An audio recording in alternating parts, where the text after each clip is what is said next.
അങ്ങനെ വീണ്ടും ഞാൻ കുമളിക്ക് എൻ്റെ വീട്ടിലേക്ക് പോവുകയാണ്. അപ്പം നേരെ ബസ്സൊക്കെ കയറി പാലം എത്തിയപ്പോഴാണ് വീഡിയോ എടുക്കുന്ന കാര്യം ഓർത്ത്. പിന്നെ പാലയിൽ നിന്ന് ഇറങ്ങി മുണ്ടക്കൈ ചെന്നപ്പോൾ ഇച്ചിരി ഫുഡ് കഴിച്ചു. ഒന്നും രാവിലെ കഴിച്ചിട്ടില്ലായിരുന്നു. പിന്നെ അവിടെ നിന്ന് ഒരു കുട്ടിക്കാനൊക്കെ എത്തിയപ്പോഴും കാരണം എറണാകുളത്തെ ചൂടിൽ നിന്ന് പെട്ടെന്ന് ഇങ്ങനെ ഒരു തണുപ്പിലോട്ട് വരുമ്പോൾ നല്ല സുഖമാണ്. പിന്നെ കുമളിലൊക്കെ അങ്ങനെ എറണാകുളത്തെ പോലെ അധികം വേർത്തൊലിക്കത്തൊന്നുമില്ല. ചൂടുണ്ടാവും, പക്ഷെ നല്ല തണുപ്പായിരിക്കും.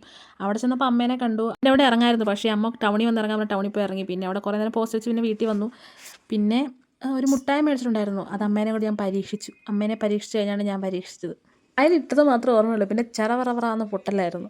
അതിങ്ങനെ പൊട്ടുന്ന മുട്ടായിരുന്നു. അമ്മേനെയും കൊണ്ട് ഞാൻ പരീക്ഷിച്ചു. അമ്മയുടെ എക്സ്പ്രഷനാണ് അപാരം. അമ്മയോട് എന്തോ പൊട്ടുന്നു, വായിലെന്തോ പൊട്ടുന്നു എന്നൊക്കെ പറഞ്ഞ് ഇങ്ങനെ കണ്ണും പിടിച്ച് ഇങ്ങനെ നോക്കി, നീ എനിക്കിട്ട് പണി തന്നില്ലേടി എന്ന് പറഞ്ഞ രീതിയിൽ. പിന്നെ കുറേ നേരം അമ്മയുടെ അൽപ്പിച്ച് അമ്മ പെട്ടെന്ന് ഇങ്ങനെ ഇറക്കാൻ വേണ്ടിയുള്ള പരാക്രമമായിരുന്നു. അൽപ്പിച്ച് കഴിക്കും, നല്ലതായിരിക്കും എന്നൊക്കെ പറഞ്ഞു. വാ തുറക്കുമ്പോൾ ഭയങ്കര സൗണ്ടായിരുന്നു ഈ പൊട്ടുന്നത്. പക്ഷേ കൊള്ളാം, നല്ല മുട്ടായി. ഞാൻ കഴിച്ചിട്ടൊന്നുമില്ല, കൊള്ളായിരുന്നു. പിന്നെ നമ്മുടെ ചമ്മ മുട്ടായി എങ്ങനെയുണ്ട്, കൊള്ളാമോ? സൂപ്പർ. സൂപ്പറോ? അപ്പോൾ ഇത്രേ ഉള്ളൂ ഇന്നത്തെ വീഡിയോ. അടുത്ത വീട്ടിൽ കാണാം.